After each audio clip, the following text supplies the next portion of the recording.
그 앞에 두 분의 내용 보면서 저도 참 항상 어디든 가서 이렇게 배울 게 많다는 게 너무 감사드리고요. 제가 하는 내용이 좀 두 분과는 다를 수 있기를 바라면서 설명해 드리도록 하겠습니다. 우선 그동안 정부가 사실은 우리나라의 증권사가 사실상 브로커로, 그러니까 일종의 주식 중개, 위탁 중개만 하는 업무로서 발달이 되었기 때문에 그걸 어떻게 하면 투자은행 기능, 즉 모험 자본의 공급이라는, 어찌 보면 은행과 증권의 가장 중요한 차이는, 은행은 소위 말하는 뭐 아니면 도하는 원재료 방식이죠. 이것이 대출이 돼서 무사히 돌아오느냐 아니냐 하는 대출 형태의 자금 공급이라면, 증권은 사실상 소위 말하는 우리 미래의 모든 상황, 스테이트 디펜던트한 상황에서 모든 상황에 다 적합한 어떤 상품 서비스나 리스크 관리를 위한 그러한 상품을 만들어낼 수 있기 때문에 소위 말하는 무한한 조합의 상품을 만들 수 있는 그러한 잠재력을 가진 것이고, 그러한 조합이야말로 한 경제 내에서 다양한 수요자에게, 특히 기업이든 그것이 개인이든 그들이 필요로 하는 어떤 금융 서비스를 만족시킬 수 있다는 점에서의 이제 큰 장점을 갖는데, 주식 중개업은 그런 점에서는 굉장히 단순한 기능밖에 못하고 있고, 그런 가운데 사실은 투자은행 이 과연 어떤 일을 할 수 있을까에 대한 여러 정책적 모색을 이제 해왔습니다. 방금 박사님 말씀하신 대로 중요한 것은 우리가 목표로 하는 투자은행의 역할을 어디까지 볼 것인가가 굉장히 오늘 저 앞에 발표를 들으면서 판단이 중요하구나 생각을 들었습니다. 방금 말씀하신 대로 우리나라 중소증권사들이 투자은행업에 활성화를 적극적으로 하기 위해서 대형사와 중소형사 간의 어떠한 문제를 다루기 시작하는 관점으로 보면, 최근에 정부가 시행하는 여러 자본 중심의 업무 영역 차별화 정책은 굉장히 잘못된 것이거든요, 정말.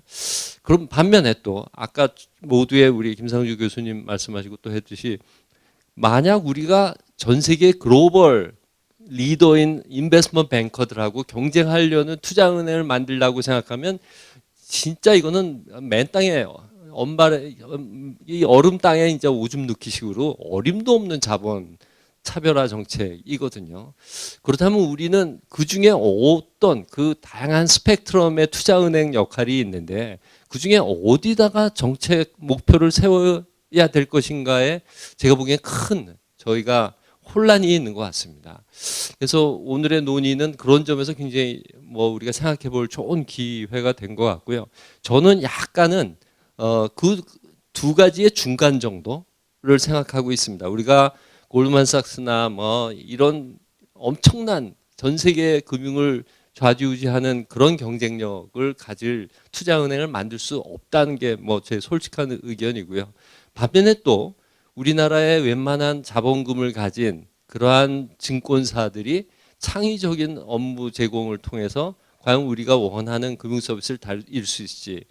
예를 들면 아까 좋은 말씀하셨지만 우리나라 대형 기업들의 M&A 딜 또는 외국에서의 유가증권 발행 이런 온갖 딜들을 거의 다 외국계 투자은행에 뺏기고 있는 거고, 그건 굉장히 명확한 네트워크가 없는 거거든요. 투자자 네트워크, 채널 네트워크, 또 고객 네트워크를 갖고 있어야 그것을 살 사람도 하고 자금 조달할 사람도 찾아낼 수 있는 능력이 없는데, 그래서 그 중간 어디인가에 우리가 이제 타겟팅을 해야 된다는 생각이 있고, 그동안 저도 자료를 찾아서 보면 그 중간 어디에 있는 다양한 사례들을 굉장히 많이 연구를 해오셨더라고요. 그래서 오늘 논의는 그런 약간은 모호한 우리의 정책적 목표를 염두에 두면서 좀 생각해 볼 수 있는 시간을 갖도록 하겠습니다. 제가 우리나라 금융위원회죠. 주로 그동안 해왔던 여러 가지 투자은행 육성 정책을 크게 둘로 나눠봤습니다. 저도 자료를 보면서 이걸 다 정리하려니 굉장히 보통 일이 아니구나.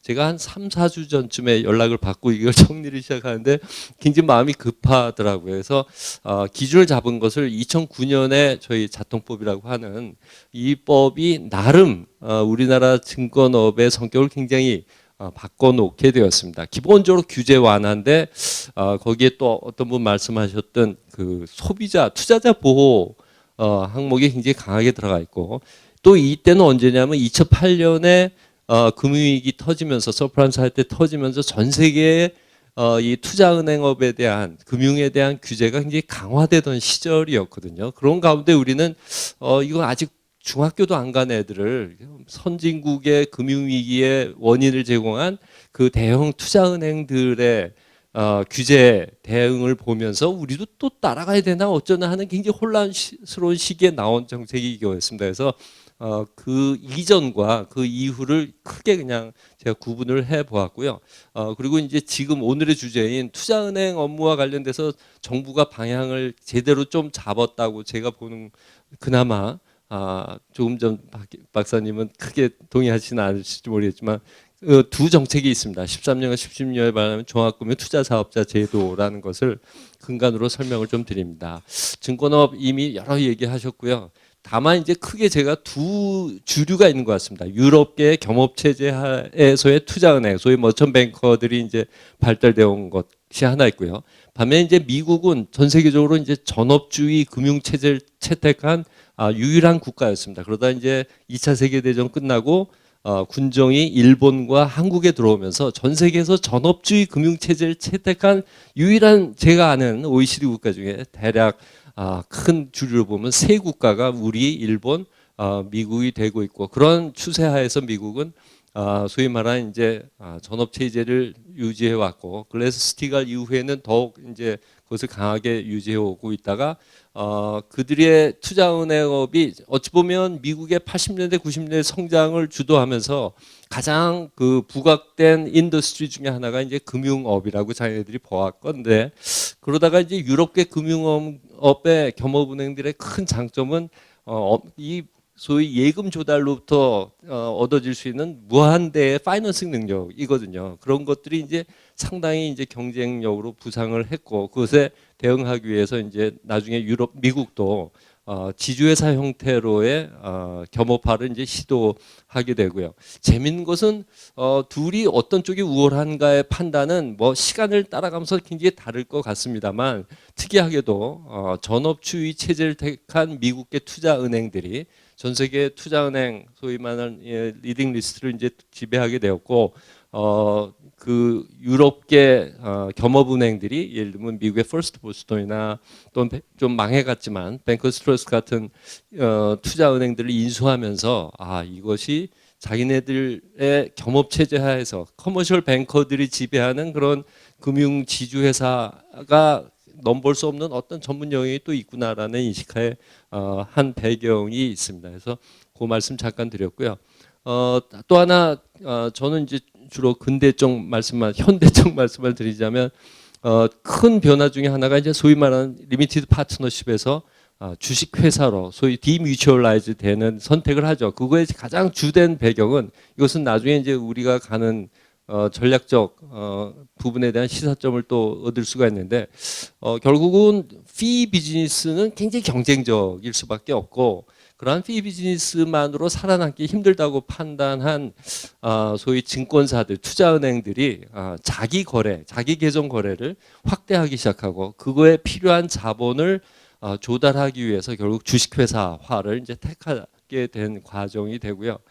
그러한 주식회사화의 과정이 어찌 보면 2008년 서프라임 사태에 소위 말하는 파트너였던 그 경영자들이 이제 전문 경영자 한 거대 상장 기업의 전문 경영자로 변하면서의 여러 가지 도덕적 해이 문제나 이해 상충의 문제가 소위 말하는 이제 go for high risk죠. 모험 경영 여러 가지 보상 구조의 결과로 무리한 위험 투자 또는 중개 업무를 한 것이 서프라임 사태 한 배경으로 또 작용한 큰 흐름이 있는 것 같고요.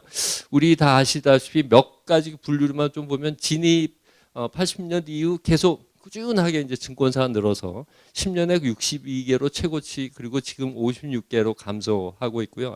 최근에 감소한 것은 수익성이 떨어지고 과당 경쟁 굉장히 심각합니다. 여러 가지 허핀달 지수나 등등으로 봐서 굉장히 경쟁적인 시장이고 또 하나는 특이하게도 우리가 전 세계에서 또 증권 및 보험업을 제조, 매니팩처러에게 허용한 몇 안 되는 그 선진 국가, OECD 국가 중에 하나입니다. 제가 아는 한 거의 예외적인 국가이고요. 아주 작은 금융기관을 제외하고는 전 세계적으로 유수한 증권, 보험 또는 은행을 제조사가 같이 가진 경우는 거의 없고, 과거에 이제 일본의 K레츠 정도가 그런 결합형 형태였는데, 우린 특이하게도 이제 증권사를 재벌들이 많이 소유하고 있었고, 그들 재벌의 매니팩처링 그쪽의 사이드의 부침에 따라서 이 금융 계열사들의 또 운명도 굉장히 달라지는 그런 역사가 최근 들어서 증권산업 내 일종의 약간의 통폐합, 구조조정을 유도한 배경이 되었고요. 자본 최근에 굉장히 증가하고 있습니다. 정부가 투자은행 쪽으로 자기 자본을 강조한 쪽으로의 전략을 취한 부분도 하나는 있고요. 그럼에도 불구하고 전체적으로 은행에 비해서는 뭐 상당히 작은 자본이고요. 하나 좀 특히 강조하고 싶은 것은 자산 규모의 비율에 비해서 은행의 자기 자본 대비 증권세 자본은 상당히 높은 편입니다. 이것은 저는 굉장히 중요하게 보는데, 저는 증권사는 금융기관이고, 금융기관이 할 수 있는 중요한 역할이 결국은 위험의 분산 역할이거든요. 근데 위험을 분산할 수 있는 가장 좋은 방법은 투자 수단을 다양화하는 것이죠. 예를 들면 가장 좋은 예가 은행이라고 생각하는데, 보통 한 은행이 수만 개의 기업과 수백만 명의 개인 고객에게 신용을 공급합니다. 그래서 자연스럽게 포트폴리오 효과가 생겨서 이론적으로는 뱅크럽시가 날 확률이 거의 제로로 간다는 것이거든요. 저는 증권사도 마찬가지라고 생각합니다. 왜 글로벌 IB들이 굉장히 위험한 자본을 공급할 수 있는가? 이 에셋 사이드, 자산 쪽에서 충분하게 그 위험을 분산할 수 있는 포트폴리오 구성이 가능하기 때문이죠. 물론 이쪽 자본 조달 쪽에서의 자본이 자기 자본 규제로 우리는 그걸 접근해 왔거든요. 그래서 아까 말씀한 대로 진입 규제의 자본금 요건들도 굉장히 쓸데없이 굉장히 강한 부분이 있어 왔는데, 그럼에도 불구하고 그동안 뭐 여러 가지 NCR 규제에 대한 증권산업 내 여러 가지 불만 요인들이 바로 이런 부분에서 나오는 것이죠. 왜 결제 기능도 하지 않고 예금 수취도 하지 않는 증권사가 은행보다도 더 건전한 같은 금융 서비스를 하는데 건전성을 유지해야 되는가가, 저는 어찌 보면 나중에 좀 더 시간을 많이 쏟겠습니다만 자본 건전성 규제 부분이 가장 하나의 큰 부담으로 우리 증권사업에게 작용했다라고 이해합니다. 수익구조 위탁 중개 중심이라는 거 말씀드렸고요. 그나마 최근까지 계속 하락한 추세입니다. 여기에 한 중요한 역할을 한 게 이제 최근에 우리나라 경제 나빠지면서 여러 가지 M&A 딜들이 있었고, 거기서 나름 일정한 수익이 조금 발생하는 부분들이 있었지만 여전히 인력 또는 수익 비중에 있어서 투자은행 업무의 비중은 굉장히 낮은 형국이고요. 수익성 뭐 과거 굉장히 좋은 때도 있었는데 지금 불과 한 3.5% 내외 수준으로 떨어진 자료 나오고요. 주식 중개 수수료 뭐 이런 것들도 떨어져서 어쩔 수 없이 우리나라의 증권사도 생존을 위해서는 결국은 소위 말하는 이제 자기 계정 거래, 직접 거래나 소위 프랍 트레이딩 같은 것을 위한 여러 가지 플랫폼 투자, 뭐 이런 소위 자본 투자가 불가피한 시대가 왔다. 그러니까 선택을 해야 되는 거죠. 나는 그야말로 중개 업무만 하겠다, 아니면 상당한 위험을 부담한 그런 자문 파이낸셜 서비스를 하겠다라는 둘 중에 하나의 선택을 해야 될 시점이 이제 오고 있다고 보고요. 문제점, 취약한 자본, 자기 자본 규모 뭐 아시겠지만 평균 자기 자본이 0.8조 원 정도. 물론 이 부분은 그냥 주식 중개업만 하기에는 과도히 큽니다. 뭐 아까 여러분 앞에서 지적하셨지만, 하지만 우리가 바라는 투자 소위 위험 자본, 모험 자본의 공급 기능을 하기에는 굉장히 취약하고, 이것을 어떻게 좀 끌어올려 보려는 게 정부의 정책 방향이고요. 당연히 너무 영세하다 보니까 대규모 딜, 뭐 심지어는 채권 발행 같은 것조차도 그 상대적으로 안전한 딜인데도 불구하고 한 증권사가 일정 부분 맡기 어렵기 때문에 상당한 모험이 돼야 되는 정도의 빈약한 부분이 있다라는 것이고요. 저는 이 부분도 굉장히 중요하다고 생각합니다. 어차피 뭐 프랍 트레이딩을 하든 또는 고객을 위한 여러 가지 위험 관리, 뭐 ELS 등등의 이런 해지 거래를 하든 상당한 그 트레이딩의 플랫폼들 또는 전 세계의 어떤 투자 관련된 연계 시스템, 매매 시스템, 그것을 뒷받침할 수 있는 상품 개발 파트의 전문성, 뭐 이런 것들이 다 일관되게 연결이 돼야지만 이러한 업무를 전문적으로 제시할 수 있는 건데요. 그런 부분에 있어서는 너무너무도 빈약한 상태라는 점이고요. 이 부분 다음에 단기 중심 자금 조달. 저도 이 부분 보고 깜짝 놀랐는데 대부분의 이길물 RP 거래가 상당히 높고요. 당연히 운용 쪽과의 만기 미스매치. 그러면 이제 금리 위험 관리 같은 것이 거의 되지 않는 상태의 그런 자금 조달 형태고요. 사실 이 단기 자금 조달 여부는 과거 머천 뱅커나 인베스트먼트 뱅커들이 태어난 역사를 생각해 보면 말이 안 되는 구조입니다. 뭐 철도 뭐 이거 10년 20년 걸려야 투자 자금을 회수할 수 있는 그런 것들, 뭐 전쟁 자금에 필요한 국채 발행 참여 이런 것들은 수십 년씩 되는 그러한 자금 운용이 필요한 비즈니스인데 그런 거를 과거에는 주로 콜 하다가 이제 콜이 금지되면서 주로 이제 RP 거래로 바꿔온 그런 역사인데요. 그러한 부분에 있어서 상당한 사실 이거는 거의 주식 중개업이나 하지 투자은행업은 하기는 어렵다는 그러한 자금 조달 세대의 한계도 분명히 있고요. 일종의 투자은행업이 그동안은 주식 중개업의 부수 업무로 갖춰졌고 구색 가치기식으로 거의 모든 증권사가 일부만 제외하고는 인터넷 중심의 그런 브로커리지 서비스하는 증권사 빼고는 모두 투자은행 IB 업무를 하다 보니까 굉장히 경쟁적인 수익 기반은 굉장히 낮은데 그러한 시장이 형성이 되어 있고 또 자산 사이드에서는 조달 자체가 단기 조달이다 보니까 소위 시장성 있는 유가증권 아니면 갖고 있을 수가 없습니다. 이거는 기본적으로 투자은행업의 정신에 위배되는 자금 운용이죠. 그래서 리스크 모험 자본이라고 하는데 그 모험 자본의 성격이 굉장히 제한되어 있는 그런 역할밖에 못하고 있다는 거고요. 이를 뒷받침할 수 있는 전문성이나 경쟁력 아까 말씀드린 대로 굉장히 취약하다라고 말씀드릴 수 있고요. 또 전문성이 없다 보니까 당연히 상품 차별화, 서비스 차별화가 안 돼서 굉장히 낮은 수수료를 받고 있는 상황이라고 합니다. 뭐 M&A 수수료가 거래 대금이 1%가 안 되고요. 뭐 IPO도 보통 미국에서는 중소기업 6, 7% 받는 것으로 알고 있는데 우리는 1% 내외 뭐 이런 정도 받아서 아까 말씀드린 그런 전문성 또는 네트워크 투자가 쉽지 않은 악순환이 되고 있습니다. 이러한 근간을 갖고 과연 우리나라는 어떻게 투자은행을 육성해야 되고 그 한계는 어디까지 우리가 받아들여야 되는가 하는 점에서 좀 얘기를 해봅니다. 2009년 자본시장 통합법 이전까지 진입 규제 뭐 굉장히 큰 아까 보여드린 대로 브로커 딜러의 경우 25만 달러인데 미국은 우리는 상당히 큰 규모의 자본금 규모를 요구하고 있고요.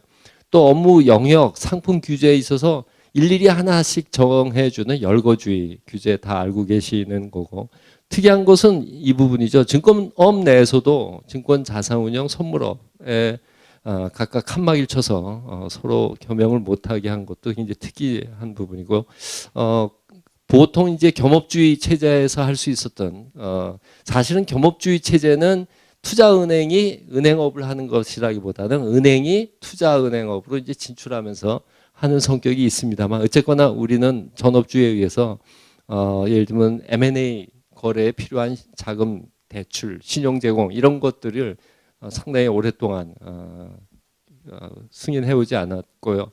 저는 아까 또 강조해서 말씀드렸던 저는 어찌 보면 이게 뭐 열거주의도 굉장히 중요하지만 건전성 규제가 소위 말하는 퇴출 방지로 초점이 맞춰져 있었다. 즉 증권사는 망하면 안 된다는 개념이 우리나라 건전성 규제의 아주 특징이군요. 나중에 좀 더 자세히 말씀드리겠습니다. 그냥 그러다가 자본시장 통합법에서 아까 말씀드린 대로 전 세계적으로는 규제 강화의 소리가 나오는데 왜 걔네들이 망했나 보니까 뭐 CDO, CDS, 뭐 모기지백 시큐리티, ABS 뭐 이런 것을 뭐 섀도우 뱅킹 해갖고 뭐 엄청나게 투자은행들이 다루다가 망했다라고 하니까 우리는 감이 와 닿지를 않죠. 그래서 오히려 역설적으로 이거 우리나라 증권사는 너무 하는 일이 없다. 규제 완화 좀 해야겠다. 그래서 통화법이 크게 상호경영 증권 업무 내에서, 그다음에 포괄주의, 또 그동안 기관별 규율 체제에서 이제 기능별로 접근한, 어찌 보면 좀 더 선진화된 체제이지만 쉽지는 않은 규율 체제로 갔고요. 뭐 또 최근에 그런 여러 가지 인터넷 거래나 등등으로 소위 투자자의 정보가 유출된 사건이 터지는 그런 거에 대한 두려움이 커서 투자보 개선 등이 하게 되었고요. 자본 요건을 좀 차별화했습니다. 그럼에도 불구하고 굉장히 높은 수준의 자본 요건이긴 합니다만, 그런데도 사실 자통법 이후 거의 변하지 않았죠. 포괄주의 했음에도 불구하고 뭐 다 아시겠지만 여전히 다 보고하고 암묵적인 승인을 받아야지만 상품 서비스를 할 수 있는 한계가 분명히 있고요. 주식 중개 중심의 비즈니스를 계속 해왔고, 그래서 정부가 보다 못해 2013년에 종합금융투자사업자 제도를 합니다. 근데 사실 굉장히 큰 마음 쓰고 했던 것 같아요. 자기 자본 3조 원 이상을 가지면 이거 굉장히 높은 장벽입니다. 평균 0.8조 9조밖에 안 되는 증권사들에게 몇 개사를 타겟으로 한 정책이죠. 이런 부분이 어찌 보면 우리나라 금융정책의 한계인 것 같아요. 기존에 있는 애들 중에서 한 서너 명을 타겟으로 이런 제도를 만들어내는 특징을 갖습니다. 그 자체가 굉장히 아직도 도토리 키재기식으로 작은데, 어쨌거나 그때 기업 신용공여 자기 자본의 100% 했고 프라임 브로커 서비스 또 허용했는데, 사실 이거 했을 때 글쎄요, 저는 M&A 거래 신용공여는 장기적으로 볼 때 은행업의 부수 업무로 진출할 수 있는 중요한 단초를 제공했다는 점에서 좋은 하나의 정책적 방향의 변화라고 보는 부분이 있지만, 뭐 헤지펀드 앞으로 이제 커가겠죠. 전담 중개 업무 이게 얼마나 증권사의 투자은행 수익에 기여할지 등등에 대해서는 좀 그 당시에 회의가 있었고, 예상한 대로 여전히 M&A 거래 활성화돼서 수익 번 거 외에는 특별히 달라지지 않은 부분이 있었습니다. 특히 이제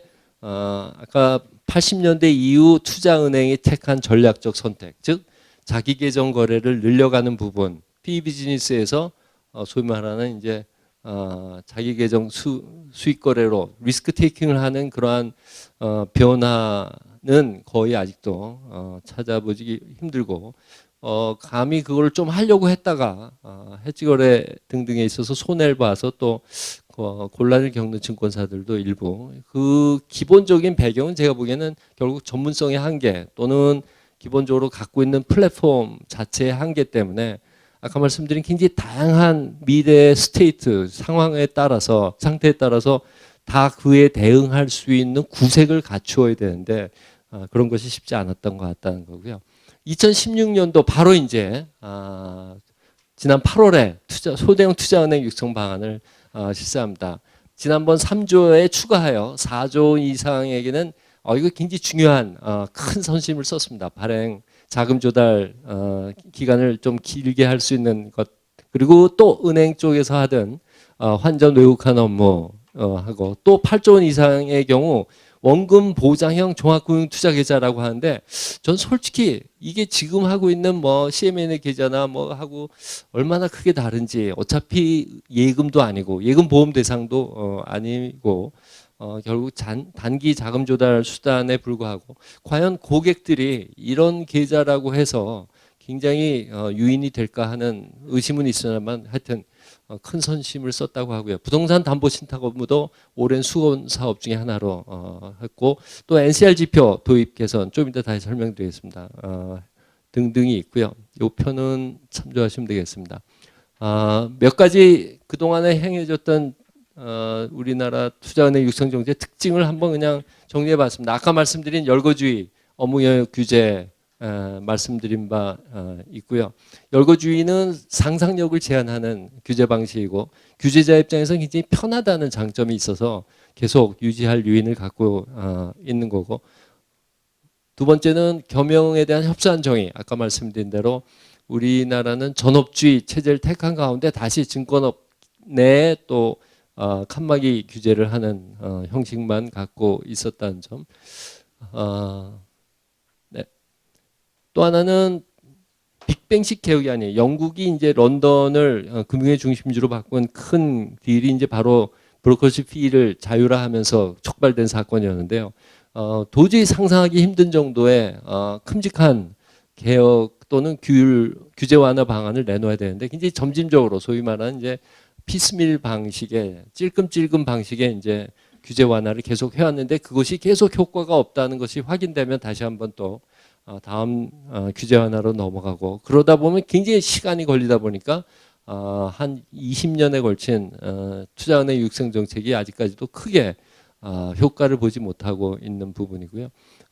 건전성 규제 아까 말씀드린 대로 우리나라에 쓰는 거는 영업용 순자본 비율이라는 건데 기본적으로 분모의 총 위험액을 정의하고 있습니다. 이건 소위 바젤식의 어떤 회사가 사실은 바젤식이 나온 거는 이제 금융 중에서 은행을 대상으로 한 접근 방식이고 그 결제 기능을 수행하는 은행의 시스템 리스크를 막기 위한 방식이고 기본적으로 분모액이 들어가 있다는 것은 증권사는 망해서는 안 될 정도의 충분한 자본을 갖고 있어야 된다는 그 기본적 정신이죠. 전 이거가 굉장히 잘못됐다고 봅니다. 물론 이것식이 아닌 방식이 아까도 나왔지만 미국 방식이거든요. 저는 미국 방식이 맞다고 봅니다. 왜냐? 유럽 대륙의 증권사들은 다 겸업 시스템을 전제로 허용되어 있는 시스템이거든요. 따라서 항상 그 증권업에서 투자 손실이 은행의 결제 시스템에 전가될 위험성을 갖고 있기 때문에 그러한 것에 따른 이러한 식의 결제가 자본 건전성 규제가 있지만 저는 우리나라에서 증권사가 망한 사례는 사실상 거의 없고 망해서 결제 리스크가 시스템 리스크가 낮다고 할 상황은 저는 그렇지는 않다고 보거든요.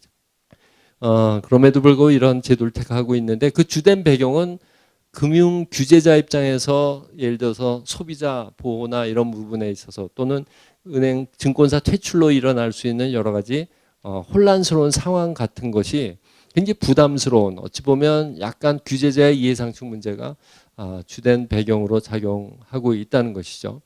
또 하나는 우리 그걸 볼 수 있는 대표적인 것이 우리나라 증권사의 평균 부채 비율이 2000년대 초까지 불과 200%였었고요. 은행이 1200% 내외. 지금 굉장히 많이 증가했음에도 불구하고 639%이고 미국계 투자은행은 지금은 1000%에서 1500% 사이에 들어가 있는데 2000년 초반까지는 소위 말해서 서프라임 모기 사태 전에는 2000%에서 심지어는 3000%까지 그리고 뭐 메릴린치나 이런 데는 4000%까지도 레버리지를 사용했었습니다. 물론 그렇게 가니까 그런 사고가 나고 저는 사실은 그래도 갈 수 있다고 생각하거든요. 왜냐? 그게 작은 증권사는 그렇게 가서 망해도 그냥 열심히 한번 살아봤다 라고 할 수 있다는 것이죠. 근데 우리는 절대로 증권사는 금융기관이기 때문에 망해서는 안 되고 하는 그런 개념이 이와 같이 보수적인 규율로 있고요. 또 증권사의 여건도 굉장히 나쁩니다. 증권사 규제 기준을 정해놓으면 그 고객들이 그보다 몇 배나 강한 뭐 예를 들면 NCR 150% 이상이면 되거든요. 그러면 영업에 사실 아무런 지장이 없는데도 불구하고 300, 400%의 NCR을 요구합니다. 뭐 기관 투자자가 우리 이번에 주관사로 선정할 때 뭐 이렇게 되면 더 규제 이상의 시장에서의 규제가 비합리적으로 부과되는 거고요. 2014년 NCR 제도 개편해서 요 올해부터 그리고 증권사 일부 원하는 경우 먼저 시행할 수 있었지만 시행된 제도는 바뀝니다. 그래서 근데 특이하게도 다음과 같이 바뀝니다. 영업용 순자본에서 아까 나눴던 금액을 뺍니다. 그 뺀 후 나머지 금액으로 업무 단위별 필요 유지 자본 이건 뭐냐면 법정 필요 자금의 70% 한마디로 진입 자본금의 몇 배를 이제 갖고 있어야 된다는 이 정신인데요. 이렇게 바꾼 그 배경이 제일 좀 안타깝고도 한 것인데 왜냐하면 위에 있었던 영업용 순자본 비율은 대형 증권사에게 굉장히 상대적으로 불리한 구조입니다. 일단 분모에서 위험을 택할 수가 없거든요. 예를 들면 똑같은 위험을 택해도 대형 증권사는 아까 말씀드린 대로 10개 투자 사업이 아니라 100개 투자 사업을 갖고 있기 때문에 소위 말해서 위험 상쇄 효과가 훨씬 큰데 그런 내부 모형을 아직까지 우리는 정교하게 허용해주지 않고 있습니다. 그러다 보니까 이제 총 위험액이 자연스럽게 과도하게 평가되는 부분이 있고, 또 하나는 당연히 회사가 크다 보니까 예를 들면 이 비율이 1로 똑같아도 남는 금액은 1조 정도 되거든요. 그 정신이 여기 있죠. 반면에 이제 중소형 증권사는 똑같은 영업용 순자본 비율 100%를 갖는다 하더라도 여기 그러니까 한 150%를 갖는다 하더라도 여기 남는 돈이 한 5천억, 3천억밖에 안 되는데 과도한 상대적으로 손해다. 대형 증권사에 그러한 불만을 반영해서 대형화를 유도하기 위한 수단으로 그 나누던 것을 뺐습니다. 빼줘서 그러면 이제 대형 증권사는 이 분자값이 상대적으로 굉장히 커지게 되는 것이고, 거기다가 이제 두 번째로 레버리지를 준 게 분모에 들어가는 자기 자본은 법정 자본은 중소형사나 대형사나 똑같이 아까 말씀드린 대로 상품, 고객 그리고 서비스 형태에 따라서 뭐 50억, 100억 뭐 이런 식으로 400억 이런 식으로 돼 있거든요. 그러다 보니까 분모는 중소형사나 대형사나 똑같은데 분자의 절대액은 훨씬 큰 대형증권사에게 상당히 유리한 그거의 주된 목적은 어떻게 하든 너희가 좀 대형 투자은행으로 바뀌어 봐라라는 기본적인 목표를 하고요. 저도 뭐 이 부분에 자체에 대해서는 큰 불만은 없고, 그밖에 이제 여러 가지 개선 명령 조건을 좀 완화하는 것, 그다음에 M&A 출자 시에 그러한 위험 자본을 차감 항목에서 좀 빼줘서 M&A를 좀 더 활성화하는데 참여하도록 하는 것 등등이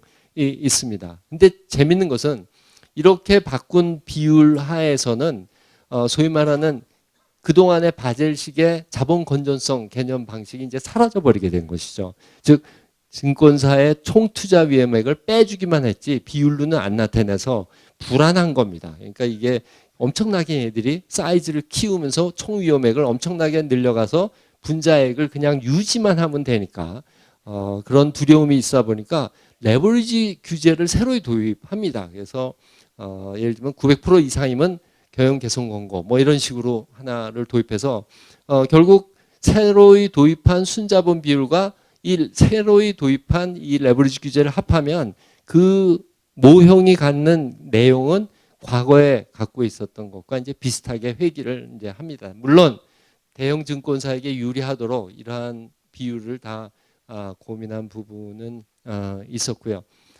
그래서 저는 그냥 권고로 말씀드리자면 나중에 다시 말씀드리지만 이러한 증권사를 결제 위험, 시스템 위험을 방지하기 차원에서 퇴출을 방지하기 위한 목적의 어떤 건전성 규제는 우리에게는 아직 맞지 않는다 하는 그런 생각을 갖고 있고요. 이 부분은 넘어가도록 하겠습니다. 아까 말씀드린 그러한 배경이 된 왜 퇴출에 그렇게 두려움을 갖는가는 투자자 보호 정책에 대한 과잉 반응 부분이 있습니다. 물론 저도 어느 정도 정책 선택에 찬동을 하는 바는 있었지만 뭐 지수 선물이나 분리형 BW, 특히 FX 마진 거래, 요 G자를 빼주셔야 됩니다. 등등에서는 개인 투자자가 그냥 판판이 질 수밖에 없는 게임이거든요. 기관 투자자들에게 그런 것들을 방지하기 위해서 어찌 보면 이제 개인 투자자들이 너무 불나방 같이 이런 거래에 뛰어드는 우리 증권 산업의 문제가 있지만 그런 것들을 거의 이제 시장을 없애버릴 정도로 큰 규제를 도입한 것들이 그동안 나름 판생상품 쪽에 시장의 거래량에 있어서 선두를 가져가던 것이 이제 굉장히 위축된 측면이 있고요. 마지막으로 진입 퇴출 정책 여전히 아까 말씀드린 대로 이제 과도한 부분이 있었다는 것도 말씀드리고요. 예금보험제도 지금 증권사의 예금보험률은 은행보다도 더 비쌉니다. 근데 제가 알아보니까 증권사 퇴출로 인해서 예금보험이 지급된 사례는 딱 한 건, 장은증권 건 뿐이라고 하더라고요. 그러면 증권사는 되게 억울한 거죠. 그동안 주로 망한 것은 소위 과거 이제 5대 시중은행들 그리고 최근에 저축은행들로 사실 다 보험기금을 까먹은 상황이었는데 증권사들이 오히려 더 높은 보험료를 냈고 더욱 중요한 것은 외국에서 예금 보험료율로 이 증권사에게 보험을 제공하는 형태는 거의 존재하지 않습니다. 대부분 투자자 보호기금이고요. 기본적으로 뭐가 다르냐? 거의 비슷한 정신이라고 볼 수는 있지만 예금보험의 보험료율이 훨씬 높습니다. 투자자 보호기금으로 제가 한번 과거에 보고서를 쓴 적이 있는데 현재 예금보험료의 한 10분의 1 수준 정도밖에. 왜냐? 증권사가 일단 망해야 되고요. 그 망했을 때 남은 돈이 없어서 투자자들이 맡겨놓은 예탁금을 돌려줄 수 없는 상황이 돼야 되는데 우리나라 예탁금은 다 증권 예탁원에 별도로 맡기고 있고 그것을 손을 댈 수도 없는 상황이거든요. 그래서 결국 예금보험제도로 증권사를 갖고 있는 것은 증권사는 퇴출돼서는 안 되는 시스템 리스크를 갖는 기관이다. 예금보험제도의 정신이 시스템 리스크를 막기 위한 것이라는 점에서 뭔가 증권사를 바라보는 우리나라 정책당국의 시각이 굉장히 적절치 않다는 그런 생각을 해봤습니다.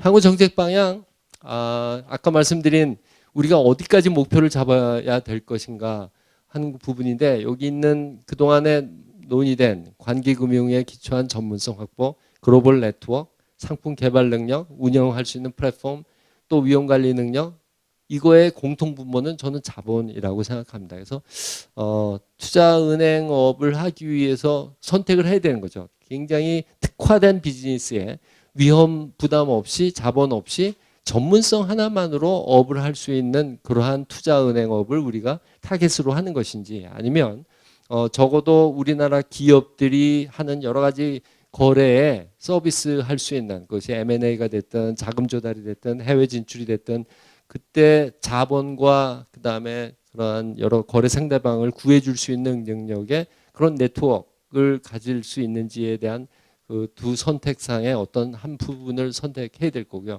물론 신흥경제국가 IB로서의 한계를 분명히 뭐 언어 문제부터 시작해서 여러 가지 규제 감독, 철학 차이, 법 제도 이런 저는 기업 지배구조 수준이나 법 제도 차이 등등이 M&A 예를 들면 우리나라엔 규율형 M&A가 안 일어나거든요. 그냥 회사끼리 합병하고 서로 대주주 오거나끼리 합병하는 거래에 증권사가 할 역할이 없습니다. 그럼 피가 뭐 100만 원 받아도 진짜 감사한 일이죠. 반면에 규율형 M&A를 하게 되면 거기에 엄청난 전략과 그 모든 서비스에 필요한 리걸 이슈나 뭐 이런 것들이 굉장히 필요하고 그런 것들이야말로 증권사가 특화해서 제공해서 피를 높게 받을 수 있는 소위 전문화할 수 있는 영역이거든요. 그런 뭐 시장이 이제 거의 없다는 것이죠. 또 기업에 대한 규제 자체도 굉장히 중요한 것 같습니다. 기업이 규제를 워낙 받다 보니까 대표적인 예가 이제 상장 규제입니다. 상장을 할 때 증권사 서비스가 거의 필요 없습니다. 왜? 거래소가 만들어 놓은 틀을 그냥 기계적으로 맞추면 되거든요. 그러한 규정이 워낙 까다롭다 보니까 이 금융기관이 할 역할을 이제 거의 다 없애버린 거죠. 어찌 보면 그게 이제 소위 열거식 규제, 모든 이 경제에 돌아가는 구석구석을 규제자가 다 정해놨기 때문에 이 투자은행업, 창의적 아이디어를 바탕해서 그런 금융 서비스를 제공해야 될 우리나라 증권사가 할 역할이 거의 없는 그런 구조. 그러면 M&A 시장에서도 크게 뭐 부가 서비스를 할 수도 없고 IPO 시장에서도 그렇고 뭐 감독기관의 유가증권 발행 규정만 잘 지키면 증권사가 할 일도 없거든요. 그냥 중간에 서류 왔다 갔다 하는 정도. 이렇다면 도대체 어떤가? 그러니까 어찌 보면 한 나라 경제 전체 운용 시스템, 법제도 이런 것들이 서로 할 역할을 만들어줄 정도로 그게 이제 상당 모든 부분에서의 자율화가 같이 가야 되는 거죠. 이 증권 회사에 대한 포괄적 규제 시스템만으로는 되지 않는 부분이 분명히 있는 것 같고요. 그럼에도 불구하고 겸업 시스템을 좀 더 저는 가는 쪽으로 하고요. 이것도 큰 논쟁이 있습니다. 가장 좋은 예가 왜 미국계 IB가 전 세계 IB 시장을 휩쓰는가의 한 주된 이유로 은행의 컬처가 그 투자은행의 매니저들을 지배하지 않았다는 것이거든요. 이 현상은 사실 우리나라 금융지주에서도 나타나고 있죠. 주로 이제 은행 쪽에 계신 분들이 과거에는 증권사 사장, 계열사 사장으로 많이 가다 요즘은 좀 바뀌어 가고 있습니다만 그런 것들이 과연 우리나라 시계 금융지주 회사 형태의 겸업이 투자은행을 육성하는데 얼마나 기여할지. 한 가지 장점은 자본의 파이낸싱에 좀 도움이 된다는 것인데 하는 것이 있고요. 저는 가장 제일 쉽게 할 수 있고 바꿀 수 있는 것이 이제 건전성 규제 완화라고 생각합니다. 이거는 굉장히 규제자가 한번 룰 세팅을 해놓으면 건드리기 힘든 것인데요. 여전히 증권사 부채 비율이 너무 낮다. 저는 뭐 적어도 1000%에서 1500%까지는 가야 되지 않는가. 물론 그 전제는 충분히 그 자산의 또는 부채와의 연계에 있어서 리스크 해지를 할 수 있는 굉장히 많은 거래로 포트폴리오 구성이 돼야 된다는 것이고, 그거의 전제는 결국은 굉장히 대형화된 은행만이 이러한 부채 비율 규제 완화의 대상이 될 수 있다는 그런 부분이고요. 차별화, 대형화 유도, 저는 뭐 투자은행을 앞으로 어떻게 정의할 것인가에 있어서 저는 적어도 국내 기업의 금융 서비스를 일정 부분 담당할 수 있어야 된다는 점에서는 좀 더 클 필요가 있다. 그렇다고 해서 전 세계 글로벌 마켓의 경쟁자는 아니고, 예를 들면 우리보다 아직 뒤처져 있는 신흥 경제 국가, 브라질이든 또는 뭐 태국이든 중국은 쉽지 않겠지만 하는, 적어도 아시아권에서의 일정한 역할을 할 수 있는 정도의 규모로는 키우는 전략이 맞지 않는가. 하나는 바로 이제 우리나라의 제조업과 금융의 금삼 결합의 문제인데, 아직도 증권사를 순순히 그 본질적인 증권사 서비스 이외에 혜택을 바라고 갖고 있는 기업들이 많이 있었죠. 그동안 그것이 굉장히 도움이 됐습니다. 뭐 회사채 발행이라든가 또 등등의 지금 그것을 굉장히 규제하는 방향으로 가고 있긴 한데, 여전히 그것을 우회하는 행위, 예를 들면 바터 행위 같은 것을 막기는 쉽지는 않거든요. 또 주관사 업무 계열사건 못하게 돼 있지만 2차 시장에서 바로 또 계열사 채권을 인수하는 행위도 자주 관철됩니다. 그래서 여전히 증권사를 갖고 있으면 자금 조달 창구로서의 혜택이 있는 한 그 프리미엄이 있죠. 그러면 이제 그 제대로 된 가격보다 높은 프리미엄을 요구하니까, 대표적인 게 예를 들면 이번에 현대증권이라고 생각합니다. 어떻게 시가의 3배를 주고 여기 KB증권, KB금융 안 계시죠? 네. 사야 됐습니까? 안타깝습니다. 그리고 나서는 나머지 70%의 소액주주들한테는 시가대로 교환하더라고요. 와, 그래서 이건 뭔가 잘못됐다. 어쨌거나 그렇게 프리미엄이 붙어있는 주된 배경은 이런 거라고 생각합니다. 그래서 저는 구조조정을 하기 위해서는 결국 M&A, 규율형 M&A를 하기 위해서는 오나 일가 또는 지배주주의 그 프리미엄을 없애야 돼요. 그건 사적 혜택이거든요, 일종의.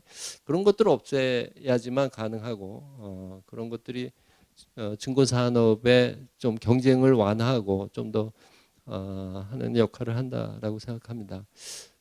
선택적 국제화 아까 말씀드린 부분이요. 해외 진출의 국민연금 등의 역할은 굉장히 중요하다고 동의하고요.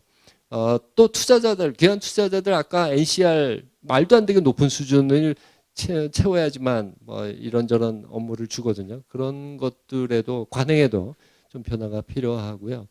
지금 굉장히 자기 자본 대비 100%, 200%의 신용 한도들이 있습니다. 그런 것들이 물론 쌓여서 뭐 한 5, 6%될 수도 있겠죠. 전 그런 부분도 좀 더 물론 그 전제는 좀 더 대응할 수 있어야 되고, 예를 들어서 미국에서는 중소형사들은 표준 모형을 사용하고 좀 큰 증권사들은, 투자은행들은 대체 모형을 해서 자기네가 충분히 리스크 관리를 하고 있다는 걸 보여주면 인정을 하거든요. 그래서 좀 더 대형화돼서 위험 분산 효과를 누릴 수 있는 증권사에게는 자본 건전성 규제를 낮춰주는 그런 것들, 또 예금보험법을 이제 앞으로 투자자 보호기금으로 좀 바꾸는 것이 필요하고, 그거의 주된 목적은 비용을 낮춰주는 부분 정도입니다. 네, 제가 시간 초과해서 죄송합니다. 네.